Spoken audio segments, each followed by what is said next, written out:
ऊंची ऊंची बखरिया ससुरुजी के तबौना बायर लागे तबौना बायर लागे हो।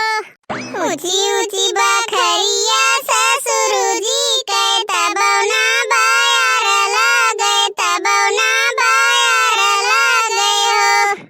राजा धीरे धीरे बेनिया डोलावो गरम हमरे लागे गरम हमरे लागइयो।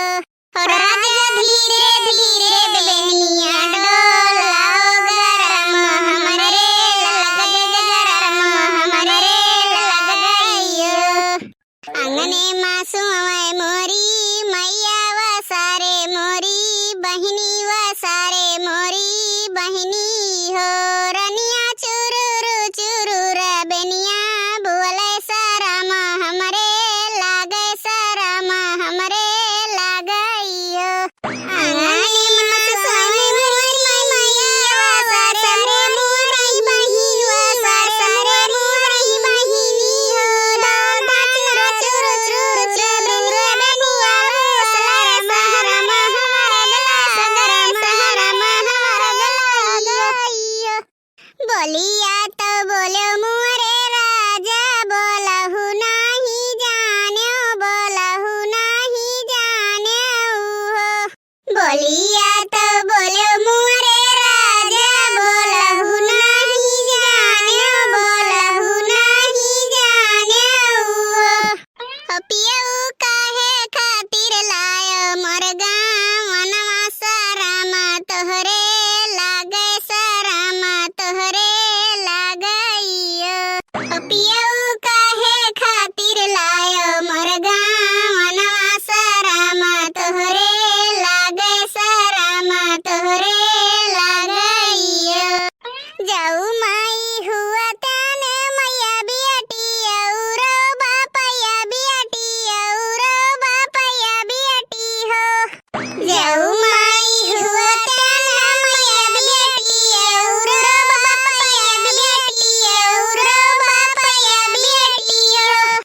पियवा 10 5 लाला ना हो खइबया कहू नाही दियबया कहू नाही दियबई हो। पियवा 10 5 लाला ना हो खइबया कहू नाही दियबया कहू नाही दियबई हो। कहो मटकना मने बूढ़ पुरनिया हमरे ठंडी नहीं लागत है। हम खेते से वही का आई थे और बैठी मसेरे चढ़ी तो गाँव नहीं गावत है। का बात है जे अकड़ के चले वाला तो सुकुड़ के काहे बैठत है। मने का भवा है बूढ़ा बताओ भिन सहारे से छुट्टी नहीं मिला है। खुदुर खुदुर खुदुर खुदुर चलत हाथ गोड़ पिराए लागत है।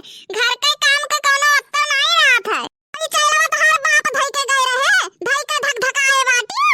चलवा मंगवाए रहे चूल्हा जलावे करती ना कि तोहे तापे करती। हम तो कही बूढ़ा तोहे इम जलावे के बाटे एही नाते इतना हिफाजत करत बाटियो। के देख लियो घुघटारो के देख लियो हो देखो गई खपड़ाइलवा बैठी जैसे खपरक चढ़े के रहा। का हुए बूढ़ा तुमसे देख नहीं जात है। तोहे खाली सजिल के पतवा नीक लागत ही ना तो हम तोहे नीक लागी थे ना तो बड़की जिज्जी नीक लागत ही। काम न काज के दुश्मन अनाज के दिन भर काम करत रही थे हम बड़की जिज्जी लेकिन कौनो नाव गिनती यारी नहीं रहत है। बूढ़ा के निगाहे में दोनों जनी सौते रही थे। तासा पतो हो खाली जई है खेतवा में यहाँ 2 ढियला बहाई दी है तो दबाने आई है वहीं से कर शुरू कर दी है दोनों जनी। ये हरियन सुनात है कानवा से कि नहीं? नहीं हमारे कहाँ सुनात है। हमार महतारी बहिर हमार बाप बहिर हमार खानदान बहिर खाली सुनात तो तोहरे घर वालन के है। सुनात तो खाली तोहरे घर वालन के है।